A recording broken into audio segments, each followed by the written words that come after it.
राज्यात शिवसेना भाजपची युती, सोनिया गांधी यांच्या परदेशी मुद्दा आणि शरद पवार यांची काँग्रेसला सोडचिठ्ठी. राष्ट्रवादी काँग्रेस पक्षाचा जन्म, बारामतीकरांचं पुण्यावरचं वर्चस्व, 2 तपानंतर बारामतीकरांची अजित खेळी. शिरूर लोकसभेच्या 2004 ते 2014 या दशकातील लोकसभेच्या 3 निवडणुका झाल्या.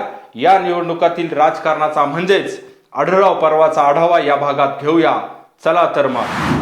नमस्कार, आपण पाहतात खेड टाइम्स.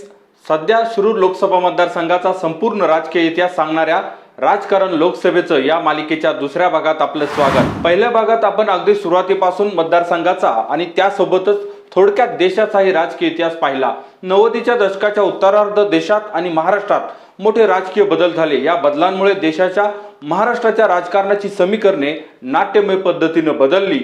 काय होते हे बदल आणि त्या बदलाची शिरूरच्या राजकारणावर काय परिणाम झाला, या भागाच्या सुरुवातीला थोडक्यात आपण जाणून घेणार आहोत. 90चं दशक म्हणजे भारतीय राजकारणाच्या अस्थिरतेचा काळ. हा काळ संपला तो अटल बिहारी वाजपेयी यांच्या स्थिर सरकारमुळे. पण याच दरम्यान महाराष्ट्राच्या राजकारणातही अनेक राजकीय बदल घडले, ज्यामुळे महाराष्ट्राच्या राजकारणाची सूत्र पूर्णपणे बदलून गेली. त्यातील सगळ्यात महत्त्वाची राजकीय घडामोड म्हणजे शरद पवार यांची काँग्रेसला सोडचिठ्ठी. शरद पवार यांनी काँग्रेस का सोडली याचा थोडक्यात आढावा आपण घेऊया. 1999 मध्ये केंद्र सरकारमध्ये असलेल्या जयललिता यांनी अटल बिहारी वाजपेयी सरकारचा पाठिंबा काढून घेतल्यामुळे अटल बिहारी यांचं सरकार अल्पमतात आलं. संसदेत बहुमत सिद्ध करण्यात भाजपला अपयश आलं आणि सरकार पडलं. या सगळ्या राजकारणात शरद पवार यांनी महत्त्वाची भूमिका बजावली होती. यावेळी ते विरोधी पक्षनेते होते. सरकार पडल्यानंतर सत्ता स्थापनेचा दावा विरोधी पक्षनेत्यांनी करण्याची प्रथा आहे, परंतु त्याच वेळी पक्षाच्या अध्यक्षा सोनिया गांधी यांनी परस्पर राष्ट्रपतींना सत्ता स्थापनेचा अर्ज केला. परंतु सोनिया गांधी यांच्या परदेशी असल्याच्या मुद्द्यावरून पक्षातील काही बड्या नेत्यांचा त्यांना विरोध होता. यामध्ये शरद पवारही होते. याच मुद्द्यावरून झालेल्या राजकारणातून पुढे शरद पवार यांना पक्षातून निलंबित करण्यात आलं. काँग्रेसमधून बाहेर पडत शरद पवार यांनी 10 जून 1999 रोजी राष्ट्रवादी काँग्रेस पक्षाची स्थापना केली. देशात पुन्हा निवडणुका लागलीच झालेल्या निवडणुकामध्ये राष्ट्रवादीचे 6 खासदार आणि 58 आमदार निवडून आले आणि पवारांनी आपली ताकद दाखवून दिली. आता वळूया आपल्या मूळ मुद्द्याकडे. 1999च्या लोकसभा निवडणुकीत खेड लोकसभेसाठी अशोक मोहोळ यांना शरद पवारांनी राष्ट्रवादी काँग्रेसकडून तिकीट दिलं आणि ते खेड लोकसभा मतदारसंघातील राष्ट्रवादी काँग्रेसचे पहिले खासदार बनले. 1999च्या निवडणुकीमध्ये विजयी झाल्यानंतर अशोक मोहोळ यांनी आपला 5 वर्षाचा कार्यकाळ पूर्ण केला. दरम्यान खेड लोकसभा मतदारसंघात राष्ट्रवादी काँग्रेस पक्ष आपली पाळेमुळे घट्ट रुजवू लागला, मजबूत बनत आहे असे चित्र दिसत होतं. त्यामुळे 2004 मध्ये खेड लोकसभेवर राष्ट्रवादी काँग्रेसचं वर्चस्व कायम राहणार असा कयास लावला जात होता.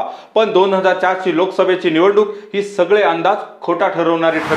2004 या वर्षीची लोकसभा निवडणूक लढवण्यासाठी आंबेगाव तालुक्यातील लांडेवाडीचे शिवाजीराव आढळराव पाटील हे उद्योजक उत्सुक होते.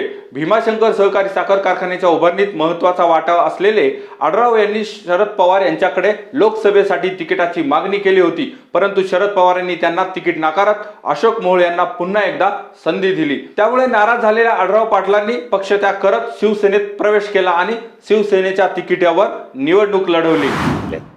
वळसे पाटलांच्या माध्यमातून त्यांचे चिरंजीव दिलीपराव वळसे पाटील यांच्याबरोबर तालुक्यामध्ये नवीन काहीतरी करायचं आम्ही दोघांनी विडा उचलला. त्यामध्ये साखर कारखाना चालू व्हावा ह्यासाठी प्रयत्न केले आम्ही दोघांनी मिळून आणि साखर कारखाना चालू केला. साखर कारखाना चालू झाल्यानंतर मी पहिला चेअरमन साखर कारखान्याचा होतो. 5 वर्ष काम केल्यानंतर लोकांचा संपर्क आला आणि साहजिक शेतकऱ्यांनी, ग्रामीण भागातल्या तरुणांनी, सहकार्याने असा विचार केला की मी नुसता कारखान्याचा चेअरमन करत असताना लोकांशी संपर्क वाढलाय, मग आपण सार्वजनिक जीवनामध्ये उतरावं अशा प्रकारचा लोकांचा आग्रह होता. वळसे पाटलांचा सुद्धा तसा आग्रह होता. आणि हे सगळं करत असताना 2004ची निवडणूक, 2004च्या अगोदर 1999ची निवडणूक पुढ्यात आली. त्यावेळेला मी आणि अन्य काही लोक काँग्रेस पक्षातून लोकसभेला इच्छुक होतो. त्यामध्ये अशोकराव मोहोळ असतील, प्रकाश मस्के असतील, मी असेल किंवा भोरच्या अजून काही 2-3 व्यक्ती होते. आम्ही सगळेजण पवारसाहेबांकडे जाऊन आग्रह केला की आमच्यापैकी कोणाला तरी उमेदवारी द्या. ती वेळ खूप म्हणजे 98-99ची वेळ ही माझ्यासाठी राजकीयदृष्ट्या खूप लवकर होतं. मी म्हणावं असं इच्छुक नव्हतो. परंतु 2004च्या दरम्यान 2003-2004च्या दरम्यान काही लोकांनी सांगितलं की आपण काही करून आता लोकसभेची तयारी करायला पाहिजे.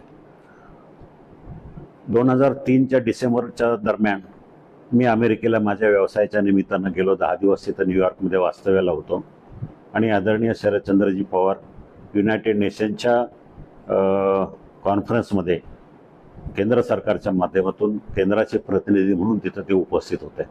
आम्ही दोघेही एकाच हॉटेलमध्ये 10 दिवस राहत होतो. तर त्यामुळं रोज संवाद व्हायचा. जिल्ह्यातलं राजकारण, साखर कारखान्याचं राजकारण, त्यावेळेला मी कारखान्याचा चेअरमन होतो. मग त्यावेळेला असा चर्चेतून मार्ग निघाला की मी 2004च्या लोकसभेसाठी प्रयत्न करावे आणि उभं राहावं. मी सुद्धा मंजुरी दिली. परंतु इथं परत भारतात आल्यानंतर 2004ला आदरणीय पवारसाहेबांनी सांगितलं की नाही, आपण तुम्ही उद्योग क्षेत्रामध्ये आहात, उद्योग क्षेत्रामध्ये राहावं आणि तुम्ही आता काही लोकसभेला काही फारसं इच्छुक राहू नका. मी म्हटलं पवारसाहेब, मी कधीच इच्छुक नव्हतो, तुम्हीच मला सांगितलं म्हणून मी त्याप्रमाणे इच्छुक राहिलो. आता ठीक आहे, नाहीतर नाही. दरम्यानच्या काळात शिवसेनेच्या काही लोकांनी मला संपर्क केला आणि बाळासाहेब ठाकरे यांना भेटायला घेऊन गेले आणि बाळासाहेब ठाकरेंनी मला सांगितलं, बाकी मला काही माहिती नाही, तुमच्याबद्दल मी पूर्ण माहिती काढलेली आहे, तुम्ही लोकसभेला शिवसेनेचा उमेदवार म्हणून उभी राहा. असं 15 मिनिटांमध्ये त्यांनी मला तिथं उमेदवारी जाहीर केली आणि त्या आत्मविश्वासानं मी 2004ला कुठलाही अनुभव नसताना लोकसभेला उभं राहिलो. लोकसभेला उभं राहत असताना मी विजय होईल की न होईल अशी मला खात्री नव्हती, परंतु उभं राहिलो. सगळ्या शिवसैनिकांच्या माध्यमातून, गोरगरीब जनतेच्या माध्यमातून, मायबाप जनतेच्या माध्यमातून लोकांनी माझ्यावर प्रेम केलं, विश्वास टाकला आणि 2004ला मी लोकसभेला 20,810 मतानं अशोक मोहोळ यांचा पराभव करून निवडून आलो. ही माझ्या दृष्टीनं महत्त्वाचा टर्निंग. या निवडणुकीमध्ये शिवाजीराव आढळराव पाटील यांना 3,60,501 मते पडली. पहिल्यांदाच निवडणूक लढवत असलेल्या आढळरावांना पडलेल्या या मतामुळे मतदारसंघातील त्यांची आणि शिवसेनेची वाढती ताकद दिसून आली. 20,810 एवढ्या मताधिक्याने राष्ट्रवादीचे अशोक मोहोळ यांचा पराभव झाला. हा फरक जरी जास्त नसला तरी तिसरी टर्म लढत असलेल्या प्रस्थापित उमेदवाराचा पराभव केल्यामुळे मतदारसंघात आढळरावांचं वजन चांगलंच वाढलं. पण त्यांच्या या विजयाला अनेक घडामोडी कारणीभूत ठरल्या. शिवाजीराव आढळराव पाटील यांच्या प्रचारासाठी त्यावेळी खुद्द शिवसेना प्रमुख बाळासाहेब ठाकरे मतदारसंघात आले होते. चाकणमध्ये बाळासाहेब ठाकरे यांची अविस्मरणीय अशी सभा झाली आणि मतदारसंघाचं वारच फिरलं. खासदारकीच्या निवडणुकीला शिवाजीराव आढळराव ज्यावेळेला उमेदवार म्हणून उभे राहिले त्यावेळेला राजकीय परिस्थिती त्यावेळेला अतिशय चांगली होती की शिवसेनेचं वातावरण त्यावेळेला फार चांगलं झालं होतं आणि शिवसेनेला कोणतरी नवखा उमेदवार पाहिजे म्हणून शिवाजीराव आढळरावांची उमेदवारी त्यावेळेला जाहीर झाली होती. आणि आढळरावांच्या बाबतीत त्यावेळेला या साई तालुक्यातून शिवाजीराव आढळरावांना भरघोस हे झालं, कारण चाकणची सभा जी झाली बाळासाहेब ठाकरेंची, ना भूतो ना भविष्यात अशी सभा झाली. का त्यावेळेला चाकण खेड हा मार्ग जवळजवळ तुम्हाला सांगतो 7 तास बंद होता रहदारीचा. म्हणजे लोक ग्रामीण भागातून पायी चाकणला जाऊन सभा ऐकायला आली होती. आणि त्यावेळेला सभा झाली आणि बाळासाहेबांचा मुक्काम इथं आपली भामा नदी जी आहे ना, त्या भामा नदीच्या तिथं बंगला आहे बघा वर उंचावर, तिथं बाळासाहेब मुक्कामाला होते. आणि बाळासाहेबांनी ज्यावेळेस सांगितलं की माझा उमेदवार शिवसेनेचा आला तर मी दुसऱ्यांदा तुमचं अभिनंदन करायला येईल, हे त्यावेळेला घडलं होतं. आणि त्यावेळेला बाळासाहेबांचं सपोर्टिंग फार मोठं होतं. स्वर्गीय बाळासाहेब ठाकरे यांची चाकण येथे गाजलेली सभा, ती सभेचं खूप मोठं अप्रूप त्या दिवशी होतं. संपूर्ण पश्चिम महाराष्ट्रामध्ये इतकी मोठी सभा ग्रामीण भागामध्ये कुठेही झाली नव्हती. तेवढी मोठी सभा चाकण ह्या ठिकाणी संपन्न झाली आणि संपूर्ण लोकसभेच्या निवडणुकीचं वातावरण फक्त बाळासाहेब ठाकरे यांच्या सभेमुळं फिरलं आणि मी विजय झालो. ह्या विजयामध्ये अनेकांचे हातभार होते. स्वर्गीय आमदार नारायणराव पवार यांचा सुद्धा सिंहाचा वाटा त्या निवडणुकीच्या विजयामध्ये होता. अनेक मंडळी होती, अगदी खेड शिवापूरची काही माझी मंडळी, भोर तालुक्यातली, वेल्हा, मुळशी, हे सगळे शिवसैनिक झपाटल्याप्रमाणे कामाला लागले आणि सगळ्यांनी रात्रंदिवस मेहनत केली आणि सगळ्यांना विश्वास वाटला की आपला हा शिवसैनिक लोकसभेची बाजी मारेल.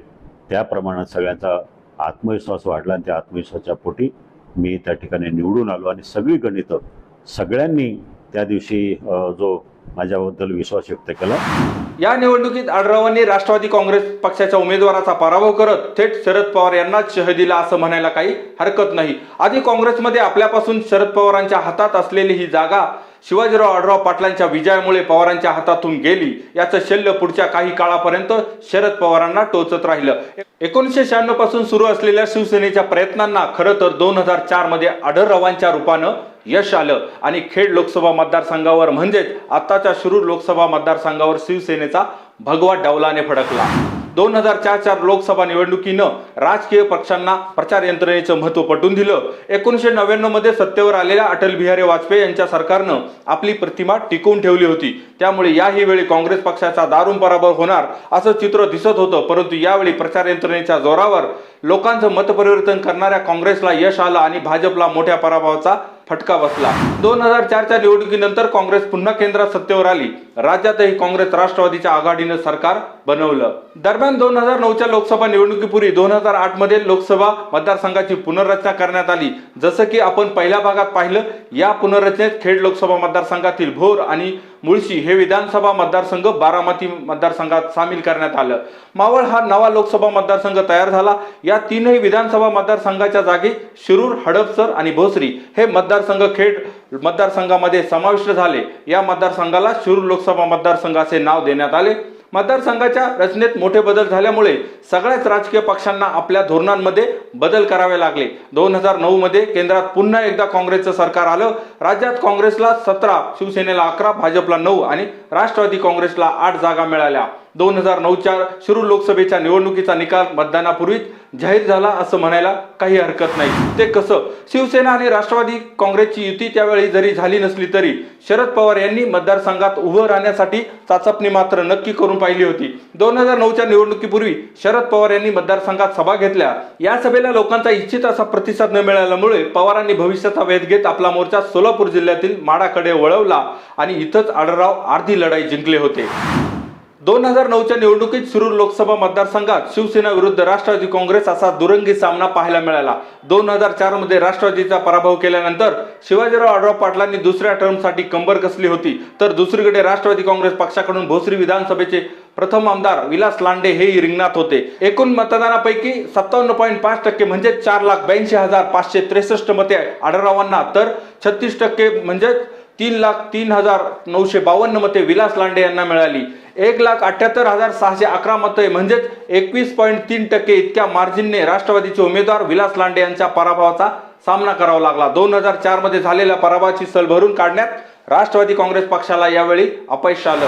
भारतीय जनता पक्षाने गुजरातचे मुख्यमंत्रीपद भूषवलेले नरेंद्र मोदी यांच्या नेतृत्वाखाली 2014ची निवडणूक लढवली. यावर्षी भाजपने आपल्या नव्या चेहऱ्याला प्रमोट केलं. नव्या पिढीला आणि बदल हवा असणाऱ्या मतदारांना मोदींच्या नवख्या नेतृत्वानं आकर्षित केलं. अच्छे दिन आने वाले है या ब्रीद वाक्यानं नरेंद्र मोदींच्या प्रचाराची रणनीती यशस्वी ठरली. यावेळी आलेल्या मोदी लाटेने देशाच्या राजकारणाची सगळी समीकरणे बदलून टाकली. नरेंद्र मोदी देशाचे 14वे पंतप्रधान म्हणून विराजमान झाले. देशभरात मोदी लाटेचा सगळ्यात जास्त फटका काँग्रेसला बसला. या निवडणुकीमध्ये देशभरात काँग्रेसचे अवघे 44 खासदार निवडून आले. हा भारतीय जनता पक्षाचा ऐतिहासिक विजय ठरला. महाराष्ट्रात नांदेडमधून अशोक चव्हाण आणि हिंगोलीतून राजीव सातव यांचा अपवाद वगळता काँग्रेसच्या सगळ्या उमेदवारांना पराभवाचा सामना करावा लागला. राष्ट्रवादी काँग्रेसलाही यावेळी 4 जागांवर समाधान मानावं लागलं. भाजपने 23 जागा काबीज केल्या तर शिवसेनेने आपल्या 18 जागांचा आकडा कायम ठेवला. यावेळी मोदी लाटेचा फायदा निश्चितच शिवसेनेला झाला. शिरूर लोकसभा मतदारसंघाच्या निवडणूक निकालावरूनही हे स्पष्ट होतं. 2014च्या निवडणुकीमध्ये शिवसेनेच्या शिवाजीराव आढळराव पाटील यांनी विजयाची हॅट्रिक नोंदवली. राष्ट्रवादी काँग्रेसचे देवदत्त निकम यांचा 3,01,814 मतांनी पराभव केला. हा आढळरावांचा सर्वात मोठा विजय ठरला. यावेळी शिरूर लोकसभा मतदारसंघातील 6 पैकी 4 विधानसभा मतदारसंघात राष्ट्रवादीचे आमदार होते. हडपसर विधानसभा मतदारसंघात शिवसेनेचे महादेव बाबर हे एकमेव आमदार होते. तरीही आंबेगाव वगळता सगळ्याच मतदारसंघात आढळरावांना मोठी आघाडी मिळाली. राष्ट्रवादी काँग्रेसचे नेते दिलीप वळसे पाटील यांचे खंदे समर्थक अशी ओळख असलेले देवदत्त निकम आंबेगाव मध्ये असल्यामुळे आंबेगाव मतदारसंघातून दोघांनाही जवळपास समसमान मते पडली. या निवडणुकीमध्ये शिवसेनेने राष्ट्रवादी काँग्रेसचा या भागातील प्रभाव कमी केला. कारण काही महिन्यातच झालेल्या विधानसभा निवडणुकीमध्ये दिलीप वळसे पाटील यांचा अपवाद वगळता शिरूर लोकसभा मतदारसंघातील सर्वच विधानसभा मतदारसंघातून राष्ट्रवादीचा पत्ता कट झालेला दिसला. अर्थातच देशात आलेली मोदी लाटही यासाठी कारण ठरली. या वर्षीच्या विधानसभा निवडणुकीत भाजपला 122 तर शिवसेनेला 63 जागा मिळाल्या होत्या. बाळासाहेब ठाकरे यांच्या मृत्यूनंतर हे शिवसेनेचं सर्वात मोठं यश होतं. हे होतं शिरूर लोकसभा मतदारसंघाचं 2014च्या निवडणुकीपर्यंतचं राजकारण. त्यानंतर 2019च्या लोकसभेच्या निवडणुकीत शिरूर लोकसभेचा तख्त पालट झालेला पाहायला मिळाला. महाराष्ट्रात काँग्रेसनं आणि प्रामुख्याने राष्ट्रवादी काँग्रेसनं केलेलं कमबॅक, राज्यात झालेला सत्तापालट, मोदी लाट अडवण्यासाठी झालेले राजकीय डावपेच आणि त्याचेच झालेले अविश्वसनीय परिणाम, अशा सगळ्याच घडामोडी 2019च्या आणि त्यानंतरच्या काळात पाहायला मिळाल्या.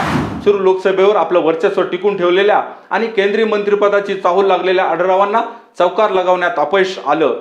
काय ठरला 2019च्या निवडणुकीचा गेम प्लॅन? पुढील भागात पाहूया. तोपर्यंत धन्यवाद.